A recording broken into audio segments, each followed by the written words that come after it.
Good morning सभी बच्चे को दिशा मैथमेटिक्स क्लासेस सीखे में। तो आज मैं उदाहरण नंबर 4 बनाने वाला हूँ, समझ गए। तो उदाहरण नंबर 1 से लेकर 3 तक हमने इससे पिछले वीडियो में बना चुके हैं, तो वहाँ पे जाके देख लीजिए। उदाहरण भी इम्पोर्टेंट है परीक्षा की दृष्टि से, तो उदाहरण भी देखा जाए तो अच्छा होगा, ताकि समझ में आ जाए सारा सवाल और बन जाए। तो उदाहरण नंबर 4 की तरफ बढ़ते हैं, चलिए।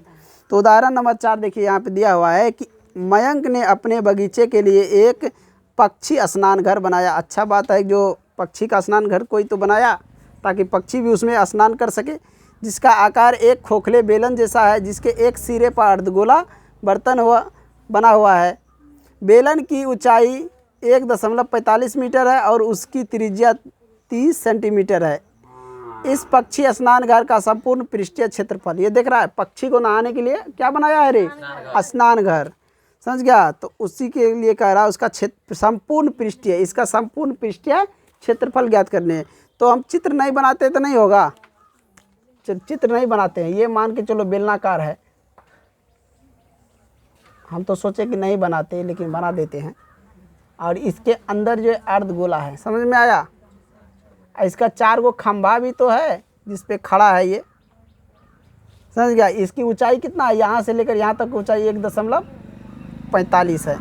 और इसकी व्यास जो है कितना है? ये यहाँ से यहाँ की बात करें, दिया हुआ है 30 सेंटीमीटर व्यास है। त्रिज्या, ऊंचाई, त्रिज्या दिया है 30 सेंटीमीटर, यहाँ से यहाँ त्रिज्या दिया है, त्रिज्या दिया है 30 सेंटीमीटर, समझ गए। और ऊंचाई दिया है 1.45 मीटर, 1.45 मीटर। तो चलिए इनको बनाते हैं, थोड़ा तेजी से इनको बनाओ। लिखो बेलन की ऊंचाई, ये जो है बेलन, यहाँ पे लिखेंगे बेलन की ऊंचाई, बेलन की ऊंचाई, बेलन की ऊंचाई h ले लेते हैं। कितना है ऊंचाई? यहाँ से यहाँ देखो, कुल ऊंचाई कितना है? 1.45 मीटर। बेलन की ऊंचाई कितना है? 1.45 मीटर। इसको अगर सेंटीमीटर में बदले तो क्या होगा रे? तो h बराबर हो जाएगा 145 सेंटीमीटर। होगा या नहीं होगा? जल्दी बताओ। सेंटीमीटर में अगर मीटर को हम बदले तो क्या, ऐसे क्या करें, कैसे मीटर में बदलेंगे? मीटर को सेंटीमीटर में कैसे से बदलें?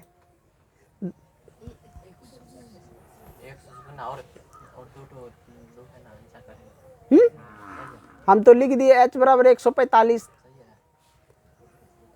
जल्दी बोलो। उसके लिए तुमको क्या करना, 100 से गुना करना पड़ेगा। तो 100 से गुना करेगा, दशमलव उड़ जाएगा। समझ में आया? देखो यहाँ पे समझ लो, 1.45 को 100 से गुना करो, 0 0 0 0 0 0 हो गया। 1 से करोगे तो आ जाएगा 5 4 1, होगा 0 0 5 4 1। 2 अंक के बाद दशमलव है तो दशमलव बैठा दिए, दोनों का मतलब नहीं है तो 145। समझ में आया? दशमलव तोड़ के भी हो सकता है, कोई दिक्कत नहीं है। यहाँ पे क्या करो, नीचे में ना गुना, ऊपर में ऐसे भी लिख सकता है। देखो 1.45 गुना 100 कर दो, और नीचे में दशमलव उड़ा के 100 रख दो, 100 काट दिया, 145 आ गया। ऐसे भी आ जाए, कोई दिक्कत नहीं। तो बेलन की ऊंचाई कितना हो गया? 145 सेंटीमीटर। बेलन की त्रिज्या कितना दिया है? बेलन की त्रिज्या, जल्दी बोलो, त्रिज्या कितना है? यहाँ पे देखो त्रिज्या दिया है, कितना है? 30 सेंटीमीटर। बेलन की त्रिज्या 30 सेंटीमीटर। और इसमें ये क्या है? ये अर्धगोला, क्या है? अर्धगोला। तो इसके बारे में लिखेंगे ना, अर्धगोले की त्रिज्या भी उतने होगा बेलन की त्रिज्या के बराबर। अर्धगोले की त्रिज्या, इसको कैपिटल R ले ले, अर्धगोले की त्रिज्या उतनी है। देखो दोनों का त्रिज्या बराबर है, इसको भी R ही रहने देते हैं, 30 सेंटीमीटर। बेलन का और अर्धगोला का दोनों का त्रिज्या कितना है? 30 सेंटीमीटर है कि नहीं है?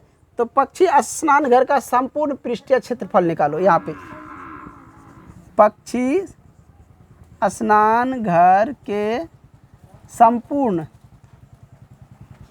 पृष्ठीय क्षेत्रफल, संपूर्ण पृष्ठीय क्षेत्रफल क्या होगा रे?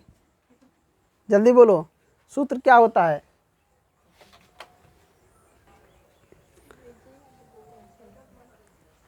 हमने क्या किया है, देखो यहाँ पे स्नान घर लिख दिए हैं, जो किताब में लिखा है वो भी लिख सकता है, कोई बात नहीं। हमने जैसे बना दिए, पक्षी को स्नान करने के लिए घर बनाया है, तो स्नानागार हो या स्नान घर हो, एक ही बात हुआ, लिख सकते हो। अब देखो, पक्षी का स्नान घर के संपूर्ण पृष्ठीय क्षेत्रफल में बेलन का क्षेत्रफल प्लस ये अर्धगोला का क्षेत्रफल, तो लिखो बेलन का वक्र पृष्ठीय क्षेत्रफल अब प्लस में अर्धगोले की वक्र पृष्ठीय क्षेत्रफल। समझ गया रे? अब दोनों का, बेलन का वक्र पृष्ठीय क्षेत्रफल क्या होता है, जल्दी बताओ। 2πr/h अब प्लस अर्धगोले का क्या होता है, पृष्ठीय क्षेत्रफल, जल्दी बोलो।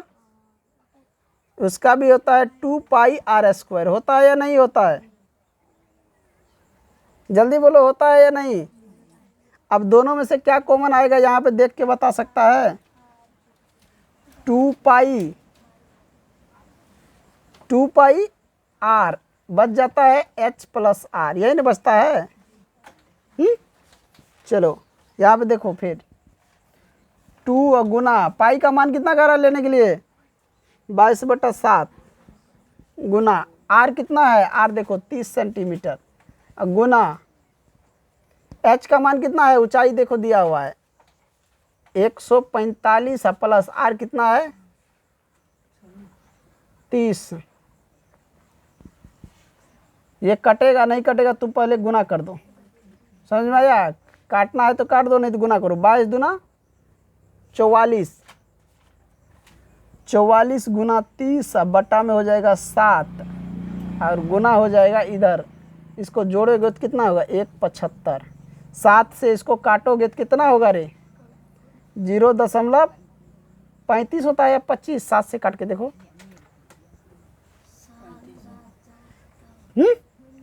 कितना होता है, भाग दे के देखो ना, 175 में 7 से 14, 3, 5, 5, 25 से, ठीक है 0.25 हो जाएगा 7 से, जब इसको भाग दोगे तो 0 नहीं आ रहा है। चलो नहीं आ रहा तो अच्छी बात है, इसको इससे गुना कर दो, ये हो जाएगा 12, 4 तिया 12, 4 तिया 12, 1 13, 12 20 और गुना हो गया 25। टोटल को गुना करोगे तो कितना हो जाएगा, जल्दी बोलो कितना हो जाएगा। ये हो जाएगा 33,000 सेंटीमीटर स्क्वायर। अब इसको मीटर में बदलेगा तो क्या करेगा, मीटर में बदलने के लिए 33,000 में यानी कि 2 बार 1 सेंटीमीटर बराबर 100 सेंटीमीटर बराबर 1 मीटर होता है ना, तो मीटर में स्क्वायर है तो 2 बार 100 से गुना कर, भागा दे दो, 2 शून्य 2 शून्य कट गया, 1 शून्य 1 शून्य कट गया, 10 से इसमें भाग देगा 3.3 मीटर स्क्वायर, इसका क्षेत्रफल निकल गया, पक्षी स्नान घर का क्षेत्रफल। कोई दिक्कत किसी को? बहुत ही अच्छा क्वेश्चन था और जल्दी बन गया। चलो अब बढ़ते हैं क्वेश्चन उदाहरण नंबर 5 की ओर। पहले सब उदाहरण, जहाँ तक उदाहरण इस चैप्टर में 14 उदाहरण है, सब बना देंगे।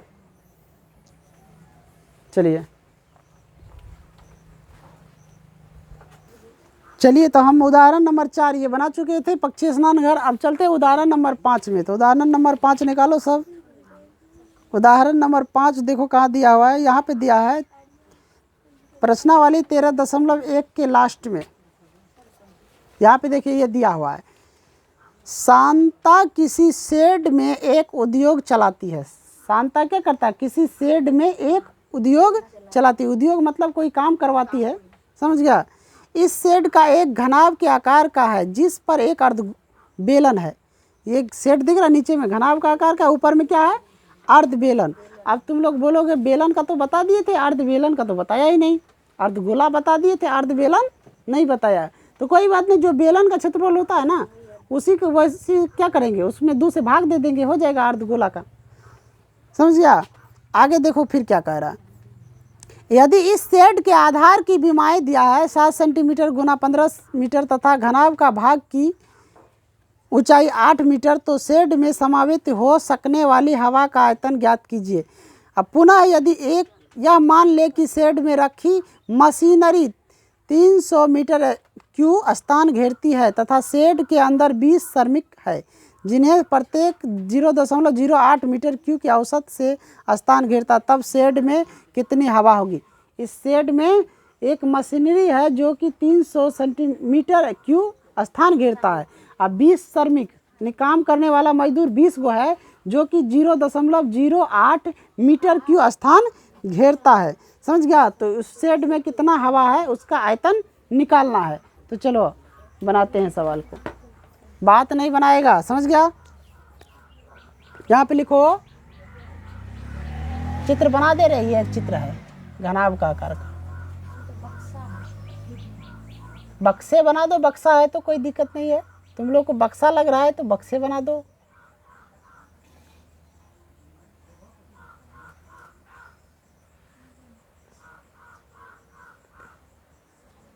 समझ गया। ऐसे दिया हुआ है, इसके ऊपर बेलनाकार है तो बेलन के आकार का कैसे घुमाओगे।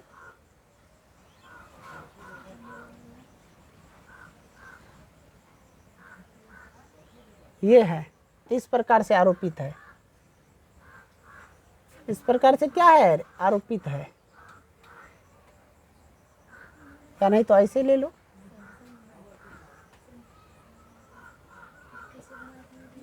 ये इस प्रकार से इस पे उस शेड के ऊपर आरोपित है। ये भाग दिख नहीं रहा है, ये भाग दिख नहीं रहा है।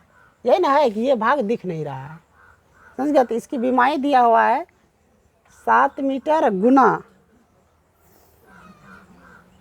ये दिया है कितना, 15 गुना 7 गुना 8 ऊंचाई, ये दिया है 8। चलो यहाँ पे लिखेंगे घनाभ की विमाएं। घनाभ की विमाएं, देखो किताब में दिया हुआ घनाभ की विमाएं क्या क्या दिया हुआ है। L बराबर 15, B बराबर 7, H बराबर 8 है कि नहीं। H बराबर कितना है, 8। अब अर्धगोले, अर्धगोले का व्यास की अर्ध बेलन की, अर्ध बेलन की त्रिज्या, अर्धबेलन की त्रिज्या क्या हुआ, यहाँ पे व्यास दिया हुआ ना, तो व्यास का आधा होता है तो 7/2 हो गया 3.5। व्यास दिया है 7, अर्धबेलन का जो व्यास है वो दिया कितना, 7। तो R बराबर हो जाएगा 7/2 सेंट। इसको काटेगा तो इतना आ जाएगा, नहीं तो इतना चाहेगा तो इतना छोड़ सकता है। ये क्या है, सेंटीमीटर में है, मीटर में है, सब क्या है, मीटर में है कि नहीं। चलो आगे लिखो, अर्धगोले की लंबाई, अर्धबेलन की लंबाई, गोले बार बार बोला जाता है रे। अर्धबेलन की लंबाई, लंबाई बोले या ऊंचाई, समझ गया रे। ये अर्धबेलन जो है इसको जब खड़ा कर देगा तो ऊंचाई हो जाएगा, गिरा देगा तो लंबाई होगी। तो ऊंचाई बोलो या लंबाई बोलो, कितना है ऊंचाई, यानी h कितना है, जल्दी बताओ। इसकी यहाँ से यहाँ लंबाई कितना है, इसकी लंबाई दिया हुआ ना, ये नीचे में लिखा है ना, तो इतने के बराबर ना ऊपर में लंबा होगा, तो 15 मीटर। समझ में आया। जितना नीचे वाला लंबा है उतने ना ऊपर वाला लंबा है, दिख रहा है, फिगर दिख रहा है कि नहीं दिख रहा है, तो लंबाई वही, ऊंचाई वही हो गया। समझ गया। चलो अब कह रहा है शेड का आयतन, या शेड में, ये जो शेड है इसमें संभावित होने वाली हवा का आयतन, यानी जो इसमें समा जाए, इसमें जो समा जाए, तो लिखेंगे शेड का आयतन। लिखो शेड का आयतन, आयतन। और सवाल में ये भी लिख सकता है, इसमें देखो सवाल में क्या लिखा है वो भी लिख सकता है। यहाँ पे देखो सवाल में दिया हुआ है, ध्यान से पढ़ो। यहाँ सवाल में लिखा हुआ है कि शेड में समावित हो सकने वाली हवा का आयतन, तो लिख सकता है शेड में समावेशित हो सकने वाली हवा का आयतन। ये भी लिख सकता है, ऐसे भी लिख सकता है, शेड में का आयतन। समझ गया, ऐसे भी लिख सकता है, कोई दिक्कत किसी को, समझ गया, ऐसे भी लिख सकता है। चलो आयतन क्या होता है, ये जो घनाभ का आयतन जानता है, लंबाई गुना चौड़ाई गुना ऊंचाई। यहाँ माना हो ना, देखो कैपिटल H कैपिटल लेटर सब में लिए है ना, लंबाई चौड़ाई ऊंचाई का तो ले लेंगे। अब प्लस में अर्ध बेलन का क्या होता है, हम मालूम नहीं तो बेलन का क्या होता है, पाई आर स्क्वायर एच, तो अर्ध बेलन का भी ले लेंगे 1/2 पाई आर स्क्वायर एच। समझ में आया। अब चलो एल कितना है, देखो आपको कैपिटल में दिया हुआ है 15 गुना 7 गुना 8। अब प्लस में 1/2 गुना पाई का मान कितना करा लेने के लिए 22/7 गुना आर कितना निकला है रे, ये तो अर्ध बेलन का है, बेलन का त्रिज्या कितना लिखा हूँ कि नहीं लिखा हूँ, यहाँ पे बेलन की त्रिज्या है 7/2 गुना 7/2 और गुना एच कितना है ऊंचाई 15।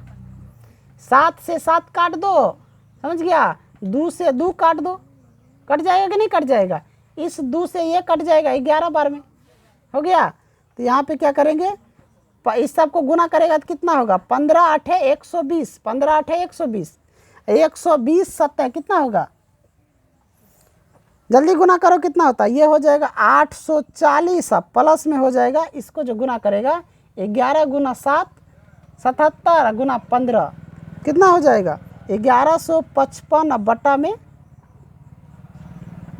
कुछ नहीं, सब तो कट गया है रे, कट गया कि नहीं कट गया है, देखो कितना आ रहा है, यहाँ पे जो कट गया है तो सब तो कट गया है, 2 से ये 2 कट गया है, यहाँ इस 2 से इसको हम काट दिए हैं।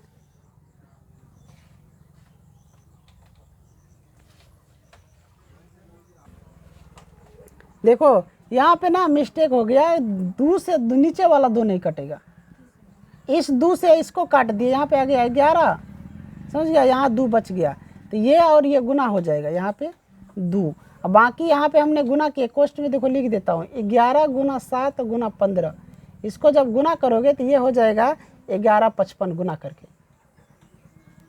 समझ में आया, इतना हो जाएगा। अब इसमें 4 से भाग दे दो, इसमें कितना आता है, आयतन निकल रहा है ना, तो लिखेंगे मीटर क्यूब, मीटर क्यूब। जल्दी बोलो, इसमें इससे भाग दोगे कितना आएगा, जल्दी भाग दो कितना आ रहा है, भाग देने के बाद ये आ जाएगा 8, ये 840 तो लिख लो यहाँ पे जितना है पहले, इसको जब भाग दोगे तो निकल के आ जाएगा 288.75, इतना मीटर क्यूब। अब इनको जोड़ो कितना होता है, इन दोनों को जोड़ने के बाद हो जाएगा 1128.75 मीटर क्यूब, ये यानी कि इतना समावेशित हो सकता है, समझ गया, इतना क्या हो सकता है, समावेशित हो सकता है इसमें हवा का आयतन। अब नीचे में लिखेंगे मशीनरी द्वारा घेरा गया स्थान 300 मीटर क्यूब, मशीनरी द्वारा कितना स्थान घेरा गया 300 मीटर क्यूब। अब 20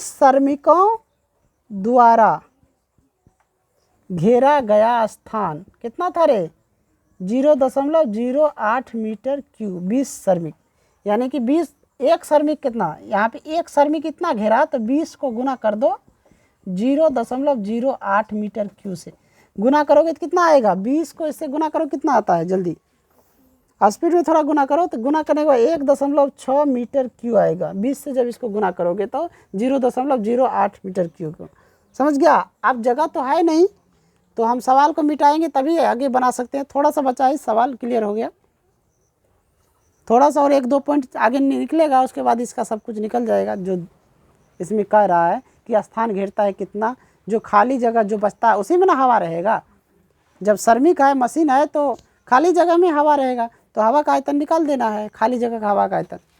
चलो इनको मिटा दे, चलिए मिटाते हैं।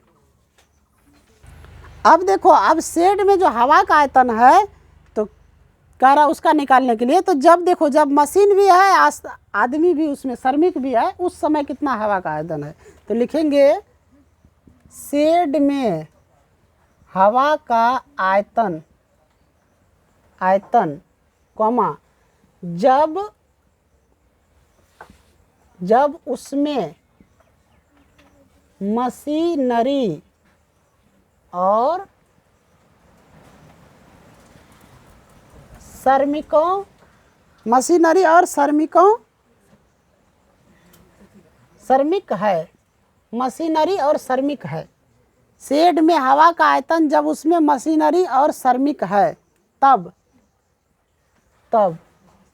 उसका आयतन क्या होगा, तब उसका आयतन क्या होगा, तब उसका आयतन तो जो पहले निकाला था कितना निकाला था, यहाँ पे हमने लिखा था, देखो कुल आयतन कितना है, कुल जो है 1128.75 मीटर क्यूब। अब माइनस हो जाएगा मशीनरी का और श्रमिक का, तो मशीनरी का कितना है 300 मीटर क्यूब, अब प्लस में 1.6 श्रमिक का मीटर क्यूब। इस दोनों को जोड़ो कितना होता है, जल्दी जोड़ो, 1128.75 मीटर क्यूब। अब माइनस इस दोनों को जोड़ोगे कितना होता है, जल्दी इसको जोड़ोगे तो ये हो जाए 301.6 मीटर क्यूब। अब घटाओ इसमें से कितना बचता है, इसको इसमें से घटाओ, जल्दी घटाओ कितना बचता है स्पीड में। ये घटाने के बाद आ जाएगा 827.15 मीटर क्यूब, जो हवा का आयतन उसमें बच जाएगा। यही हमारा आंसर है, समझ में आया। इसको जब इसमें से ये जब घटाओगे तो इतना आ जाएगा, 2827 आ रहा है ना, नहीं 2800 नहीं, 1100 में से 300 घटाएगा तो इतना आ जाएगा 827.15 मीटर क्यूब। देख लो जल्दी घटा के आता है या नहीं आता है, क्योंकि 75 में से 6 घटाएगा तो कितना आएगा रे, 71 आएगा। देखो ये यहीं पे गलत, 75 में ये देखो 11.28 इतना है ना, तो इसमें जो हम घटाएंगे 301 तो ये घटेगा ना, 5 का 5 1 7 2 और 8, समझ में आया, ये घटेगा। ये नहीं कि 6 को यहाँ ला के घटाएंगे, यहाँ कुछ नहीं जीरो कर देंगे, ऐसा घटो नहीं होता, इसमें गलत हो जाएगा, समझ गया, ऐसा घटो गलत। इसीलिए सोच में यहाँ कि 75 में से 6 घटाए हम तो 15 क्यों बचा, इधर से घटेगा, 7 में से 6 गया तो 1 बचा 15, समझ में आया। इन्हीं के साथ मैं इस वीडियो को एंड करता हूँ, और प्लीज़ चैनल को सब्सक्राइब कर दीजिए और लाइक कर दीजिए, ताकि हमारा जो भी वीडियो अपलोड हो सभी तक पहुँच सके। और मैं उदाहरण नंबर 6 और 7 जो भी बचा हुआ है उनको अगले वीडियो में बनाएंगे। समय ज़्यादा होने के बाद जो थोड़ा दिक्कत सबको होता है, चलिए इसको बंद करते हैं।